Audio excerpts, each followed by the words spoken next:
All right, here we go. Another PSA financial breakdown. Just got this submission back in the mail. You've probably already seen the video by now. If you haven't, go check it out. But some of you might be waiting for this one. Please stick around for the end of this video. I'm going to be going over the Google Sheets doc that I'll be putting in the description. So if you are interested in this type of documentation, it's Google Sheets, Excel, kind of formula stuff. This is a whole bunch of numbers and kind of documentation, recording, kind of knowing what you're getting back for your money. I like to keep track of it. I started off not knowing anything, and it's kind of evolved into this. It's still evolving, this sheet. I now have colors in here. So it's like every single time I do one of these videos, it's a little bit different. And eventually it'll just maybe not ever be the same. It just changes every time. Enough of talking. Let's get into these cards. If you've been around and seen these videos before, you know how it works. Purchase date, very simple. Where I've got these cards and the pre-grades, PSA grades, grading costs. I don't have to go through all this. We're going to stop here because that's the stuff I can pretty much show you real quick before we start getting the numbers, and then we find out how much I really made on this submission or potentially supposed to make. It never works out that way. You always probably end up taking offers, but it's an ideal, realistic kind of number to have, I guess, in your back pocket. All right, let's start us off. First card, Le'Veon Bell, hit an 8. This is one of the cards, I would say, of 2, ideally, that went down. Obviously, if you see it in the red, my pre-grade was higher than what PSA sent back based on what they thought. So there was really just 2 cards. We've all seen this card. It was, yeah. We'll just leave it at that. It was abysmal. Very interesting. So obviously you want to hit a lot of greens, a lot of yellows, which we did on this order, which is promising. Yeah, not too many reds. You want to stick away from those. That's how you can kind of tell if you are pretty much on the average, and then just crossing your fingers that you do hit a lot of greens, and your returns should be doing pretty well, I would say. Bought this card for $16.21 on eBay. That is with shipping included, taxes included. All these raw purchase price is out the door. What I am paying to get that card in my hand. I estimated around $25. We're losing money, which we do on certain cards, and others we gain a whole lot. So it's that balance game. Return on investment you normally want between, I would say, 30% up to 50%. Pretty good. And we have the pop counts in here. Obviously, I am selling this. I have no ties to Le'Veon Bell and the Pittsburgh. It's a cool looking card, as you can see on the screen. And that's about all I got. This card, this next one, this next one, Julian Edelman, I'll just show you the total grading costs. We'll get some of this stuff unblackened, I should say.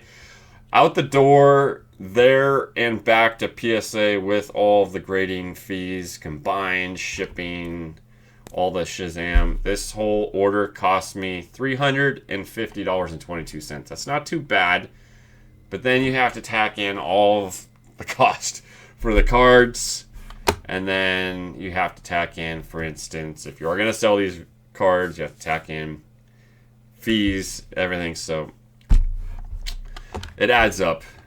Next card is the Julian Edelman. I don't anticipate ever this card being much more than a pop 1. Possibly one of these other 5 cards. They are numbered to 5, these red refractors being minis. Bought it pretty pricey, 83, you can imagine. I mean, it's the closest you're going to get to a 101. Someone else wanted this card, and in my head, I was like, well, a collector is going to want this card, Patriots collector, to remind them all those Super Bowl. I value this card around $200, basically doubling up the money there. So ideally, that's kind of a no-brainer. I could probably easily get $150. I would think someone would pay for that card if they really wanted to. But I was searching on other comparable comps of that type of card, maybe other years of that card or something like that. That's how you can kind of get an idea, or like players of that card. So a lot of these cards are going to be very low pops. You're not going to be able to find any kind of transactions or records with these cards. So you have to really kind of start opening up your thought on what is this card really valued. So that's sometimes where I do get my value, on a lot of cards where it's just hard to find any information. This Gronk, I cannot get 10s. It hit a 9. So this Gronk, a real cheap card. Prism, they are numbered. I think it's 260. I want to say the Prism refractors are numbered. So I was in this card all in 13, just a quarter over $13. It's going to go in the PC. I basically broke even. So it was a card that I was able to just capture free of charge, in a sense.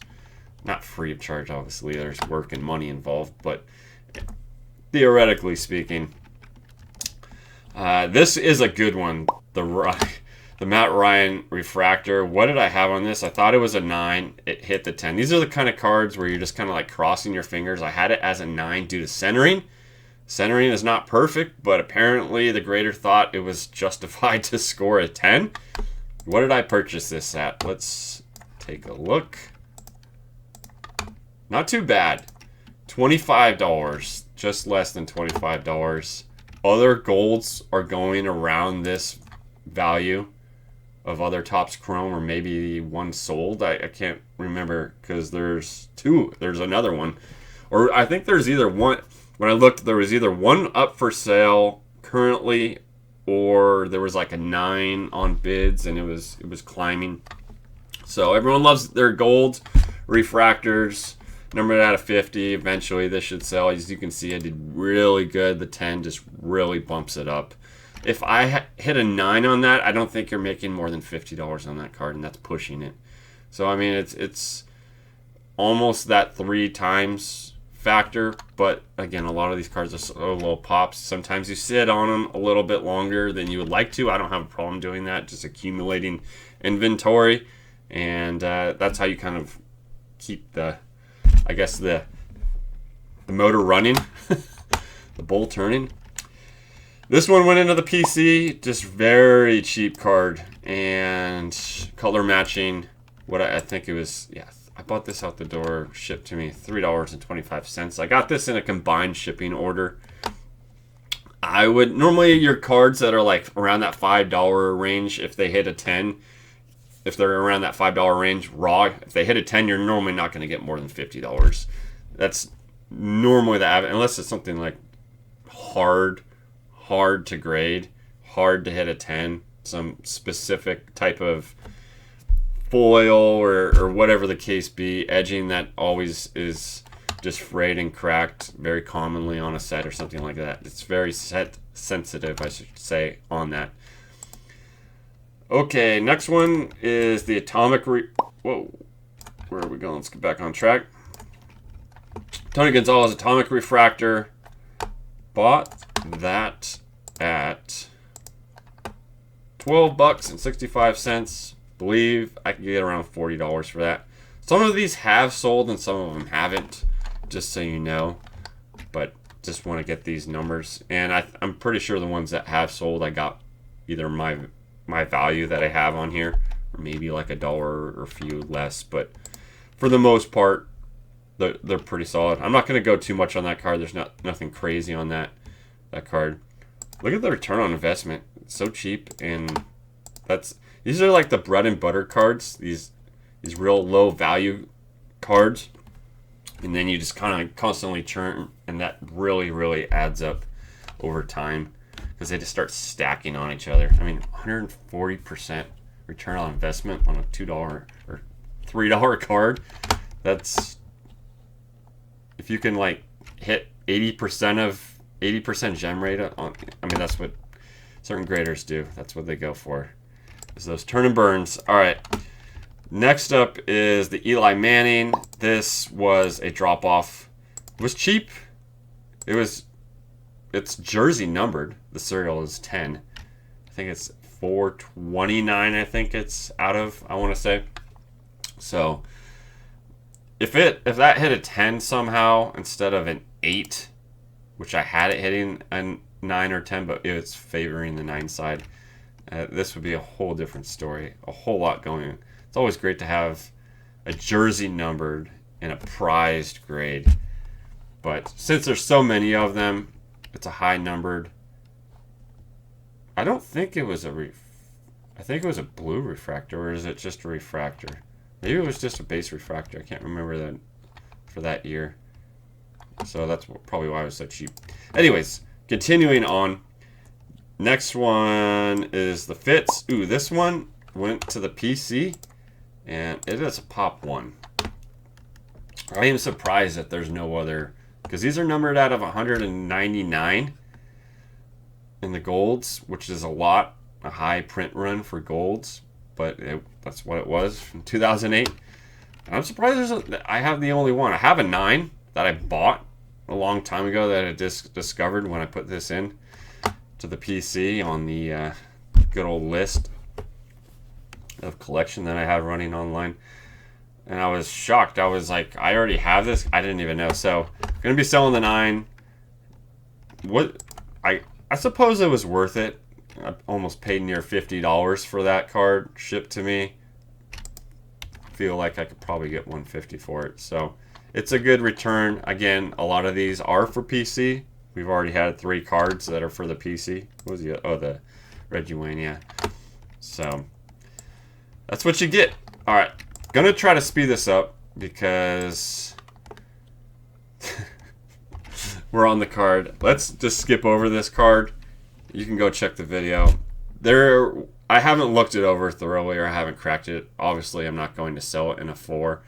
I'll probably crack it. If you want to know what I'm going to do with this card, I'll probably crack it and just put it on a listing with the discretion of, and I'll get a nice picture, maybe with some glare, so you can see that there's those ripples on the back, just to recoup some type of money. All in all, on that card, I lost $30, so it's not horrible. Surprisingly, there's only one more graded higher than a 4. Go figure. Actually, I have the card right here, just waiting. Waiting to get cracked. Alright, this is the highest pop card on the order. Being at, I think it was 24. Thankfully, it hit the 10. One did sell for $500. That's why I have the value. It wasn't recently. It was obviously within the past 90 days. So one did sell. I paid a little higher than I would have thought I paid for that. So, but regardless, the return on that, it's a white refractor. It's probably pretty easy to gem. Normally white on, well, the back on 2007's is green, and there's a lot of chipping. So I take that back. Look at the return on investment, because it's $500 value. That's insane. Yeah, only 24 of these, so there's interest in it. Eventually, if I could get even $400, that's obviously not a bad deal there. So the LT, I know this card sold already. Bought this for another high price, $44.32 all in. Not making anything, basically breaking even. It's what you see a lot on my type of submissions. A lot of them, you'll be breaking even, and then you get these big boys that just really are crossing your fingers, and it just takes a couple cards that just put you way over your submission return. Let's speed this up, because I think this is getting a little longer than I would like to. So I'm just gonna maybe stop talking so much, and let's just zoom, because I think the rest of the cards, those were probably, we have the Fitz next. We just saw this black refractor Reggie Wayne. I do like 2005. They're hard to find because they're numbered out of 100. So I am keeping this in the PC, but it is an 8. Or no, that's a 9. That's not, I thought it was an 8. I pre-graded an 8, obviously. But no, that's a 9. So, yeah, that's not a bad card to have. Black refractors on the 2005 are just very difficult to find. Anything I think numbered 100 or less in Topps Chrome refractor is relatively collectible, especially of a player that's big name like that. So the Fitz bought at the card show earlier this year for I think he had it for 35, and I combined it with a Gronk auto that was $100. I think I just looked it up. It was $120 for both. So basically I got $10 off essentially on the Gronk and $15 off, I guess you could say, on the Fitz. So it was a well worth it deal. Thankfully this thing gemmed. I didn't have it even close to that. I had it pre-graded as an 8. Just because the centering was off. Maybe I saw something else. I'm not really quite sure, but there's only 5 of these in population. Let me start scrolling down because I know the pictures that I'm putting up are going to be getting on the screen and covering up everything. So let me, whoops, went too far. Let me just clear the rest here because the rest they're all 9s. You know, you're basically getting your money back if you're hitting 9s. That's the ideal premise. A lot of the times, yes, it'll add value, as we know. PSA grades and grading adds value. All right, let's get the rest on here, just in case you want to take a look for yourself if you are interested in any of these others. That Buster I paid quite a bit, but it's heading to the PC for it. Pretty much lost some money, and already sold the Corey Seager, couple other cards on here. So let's see what I was all in for. We can close all the pictures and we'll just get a quick discussion. Don't know what I just did, but let's try that again. So I am all in on this order at $864.23. That's including grading and the cost to acquire all of these cards. My total value of what they're potentially worth is $17.55. And the drum roll, please. We'll just knock all these out. Profit is going to be, if you're selling on eBay, which I do, would be estimated around $774 if I was to sell every single one of these cards. Obviously, I'm not, so that's cutting into that profit. But again, selling these cards is giving me money able to buy these types of cards. And it's just a constant compounding action, which you do with reselling. So you're able to pocket ones you want for your PC and able to still net a positive return. So that's what we're going for. Average return on investment was 85%, just a smidgen over. That's really good. So I was very happy with this return. A lot of the cards really assisted well, and this value doesn't always work out this well. So thank you if you've gotten this far and you're taking off. If you want to check out the copy of this sheet, I'll kind of go over it real quick on what you're looking at. When you open this, it's going to look like this. There's going to be basically an error here. It's because there's no values within these cell blocks. So obviously you can change this around, but a lot of these formulas is based on how these rows are. So for instance, this profit, this one is H3, which is the current graded value, so the highest value, minus G3, which is what you bought it for, minus the grading cost. That's how that formula works, equals sum, and then those 3 cells just subtracting to enter your total profit for that card. Down here, obviously, I have this. Before I forget to mention, I have this sheet for only 20 cards.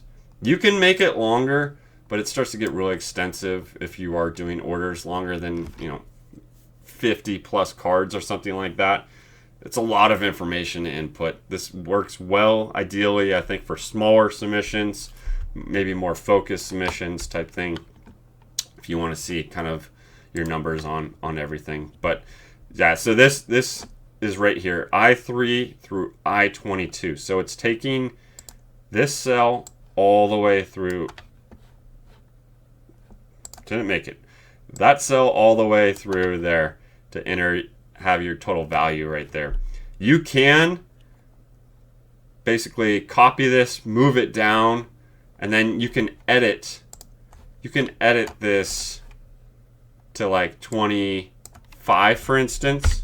It would take it, 3 more if you had to, add 3 more.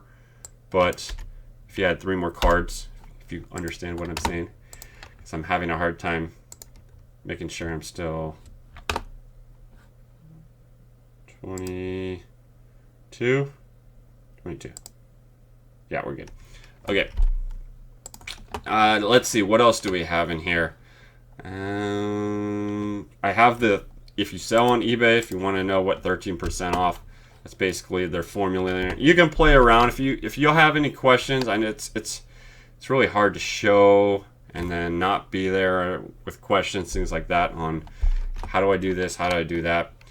The sheet is here, it's free of charge. Play around with it, play with as you go. You'll learn, obviously, how kind of this whole thing works. But hopefully this makes use for someone. That's basically what I'm just wanting to accomplish, I suppose. It's something I thought of. I would like to have this, so I kind of just learned on how to do formulas and things like that, just watching videos on YouTube, and it's basically evolved into this. So thank you for watching. Check out the description for this sheet. If you have any questions, of course, I will try to respond to them. Let me know down in the comments. Otherwise, thank you all for watching these types of videos. Couple more submissions going out. I haven't even sent anything out for the football special right now, and that's all I have. So I really need to get on that before time is wasting. And that's about it. There's only one submission over there at PSA. There's a card show I'll be going to in about a month, and it's about all the news I have. Thank you for watching. Again, as always, take care. Have a good one.